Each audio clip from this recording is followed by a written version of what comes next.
Good morning, welcome to Padmini Deepa class. ಇವತ್ತು independence day ಆದ್ದರಿಂದ ನಾವು ಸ್ಕೂಲಲ್ಲಿ ಫ್ಲ್ಯಾಗ್ ಆ್ಯಶ್ ಮಾಡಿಸೋಕ್ಕೆ ನಾವು ಬೆಳಗ್ಗೆನೇ ಬಂದಿದ್ವಿ. ಮಕ್ಕಳು ಕೂಡ ತುಂಬ ಚೆನ್ನಾಗಿ ರೆಡಿಯಾಗಿ ಬಂದಿದ್ದರು. ಸೊ ಎಲ್ಲ ಬಂದ ತಕ್ಷಣ ಸ್ಟಾರ್ಟ್ ಆಯಿತು ಪ್ರೋಗ್ರಾಮು. ಫಸ್ಟು ನಾವು ಜಂಡ ಉಂಚ ಹೇಳಿ ಪ್ರೋಗ್ರಾಮ್ನ ಸ್ಟಾರ್ಟ್ ಮಾಡಿದ್ವಿ. ಆಮೇಲೆ HM ಕೈಲಿ ಫ್ಲ್ಯಾಗ್ ಆ್ಯಶ್ ಮಾಡಿಸಿದ್ರು. ಫ್ಲ್ಯಾಗ್ ಆ್ಯಶ್ ಅದಾದಮೇಲೆ ಪ್ರೋಗ್ರಾಮ್ಗಳು ಸ್ಟಾರ್ಟ್ ಆಗ್ತು. ಸೊ ಫಸ್ಟು ಫ್ಲ್ಯಾಗ್ ಆ್ಯಶ್ ಮಾಡಿಸ್ಬೇಕಾದ್ರೆ ನಮ್ಮ ಸ್ಕೂಲೆಲ್ಲ ನೆನಪಾಗ್ತಿತ್ತು.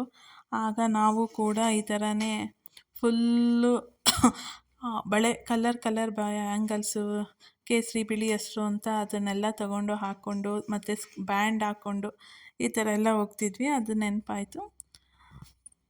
ನೆಕ್ಸ್ಟು ಪ್ರೋಗ್ರಾಮ್ ಎಲ್ಲ ಸ್ಟಾರ್ಟ್ ಆಗೋಕ್ಕಿಂತ ಮುಂಚೆ ಜನಗಣ ಮನ ಎಲ್ಲ ಹೇಳಿಬಿಟ್ಟು ಪ್ರೋಗ್ರಾಮ್ಗಳು ಸ್ಟಾರ್ಟ್ ಆಯಿತು. ಸೊ ಇಷ್ಟು ನಮ್ಮ ಸ್ಟಾಫ್ಸ್ ನಿಂತಿರೋದು.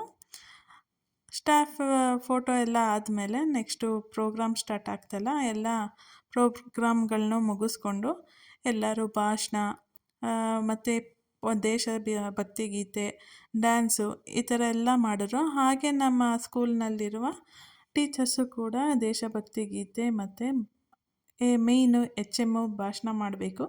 ಅವರು ಭಾಷಣ ಮಾಡಿದ್ರು. ಅದೆಲ್ಲ ಮುಗಿಬೇಕಾದ್ರೆ ಸ್ವಲ್ಪ ಟೈಮೇ ಆಯಿತು. ಬೇರೆಯವರ ಸಂಕೋಲೆಯಿಂದ ಕಟ್ಟಿ ಹಾಕಿ, ಅಂದರೆ ಬ್ರಿಟಿಷರ ಸಂಕೋಲೆಯಿಂದ ಕಟ್ಟಿ ಹಾಕೋದಿತ್ತು. ಈಗ 78 ನಮ್ಮ ದೇಶಕ್ಕೆ.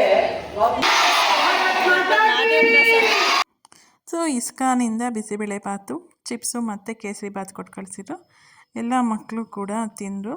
ನಮ್ಮ ಮನೇಲಿ ಆಲ್ರೆಡಿ ಟಿಫನ್ ಪ್ರಿಪೇರ್ ಆಗಿತ್ತು, ಅದಕ್ಕೋಸ್ಕರ ಬಂದ್ವಿ. ಟಿಫನ್ ಮಾಡಿಕೊಂಡು ನಾವು ನಮ್ಮ ಅಕ್ಕನ ಮನೆಗೆ ಹೊರಟ್ವಿ. ಏನಕ್ಕಂದರೆ ಅದರ ನಾಳೆಗೆ ವರಮಹಾಲಕ್ಷ್ಮಿ ಹಬ್ಬ ಇರೋದ್ರಿಂದ ನಾವು ಅವ್ರ ಮನೆಗೆ ಹೊರಟ್ವಿ. ಬನ್ನಿ ಬಂದ್ವಿ, ಮನೆಗೆ ಬಂದ್ವಿ. ಎಲ್ಲಿದ್ದಾರೆ ಎಲ್ರೂ? ಯಾರು ಕಾಣ್ತಾನೆ ಇಲ್ವಲ್ಲ? ವಂಶಿ ಎಲ್ಲಿಗೆ ಬಂದಿದ್ಯಾ?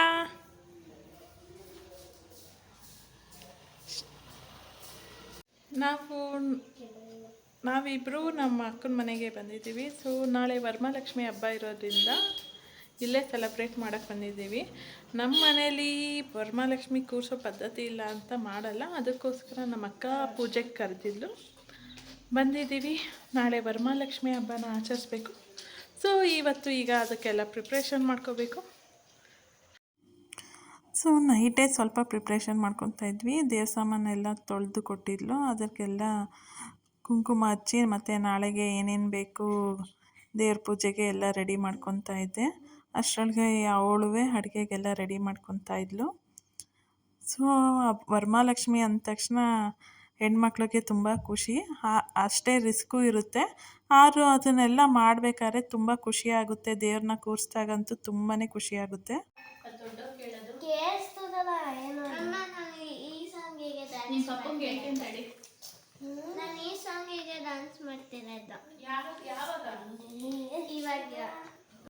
ಸೊ ನೈಟೆಲ್ಲ ಕೆಲಸ ಮುಗಿಸಿ ಬೆಳಗ್ಗೆನೇ ಬೇಗ ಎದ್ದು ನಾವು ರೆಡಿಯಾಗಿ ದೇವ್ರ ಪೂಜೆಗೆ ರೆಡಿ ಮಾಡ್ತಿದ್ದು. ಸೊ ನೈಟೇ ನಾವು ಲಕ್ಷ್ಮಿಗೆ ಸೀರೆ ಉಡಿಸಿದ್ದು.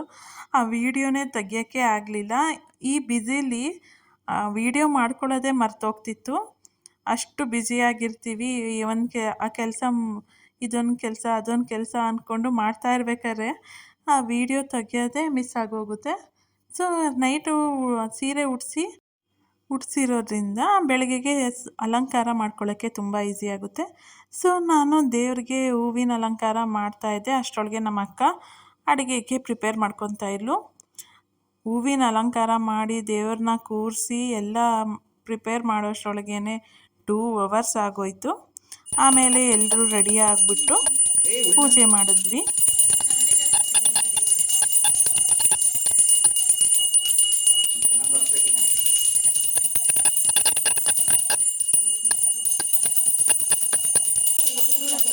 ಬೇಡ ಬೇಡ ಬೇಡ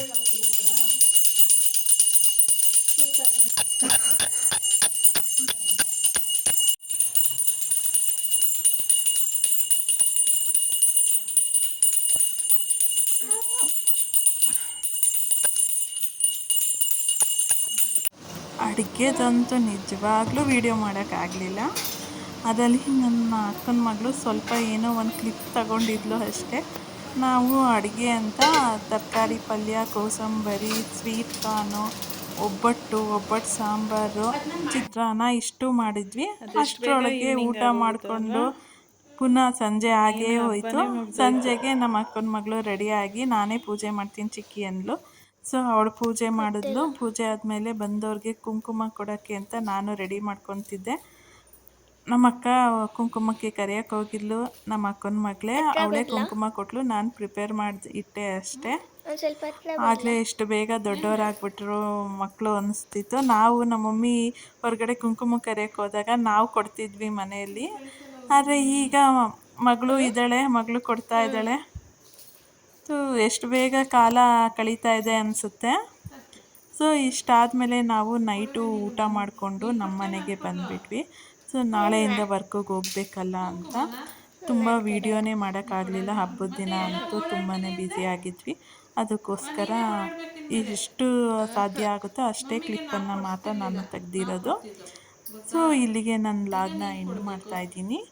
ಯಾರಿಗೆಲ್ಲ ನನ್ನ ವ್ಲಾಗ್ ಇಷ್ಟ ಆಗಿದೆ ದಯವಿಟ್ಟು ಲೈಕ್ ಮಾಡಿ, ಶೇರ್ ಮಾಡಿ, ನನ್ನ ಚಾನಲ್ನ ಸಬ್ಸ್ಕ್ರೈಬ್ ಮಾಡಿ.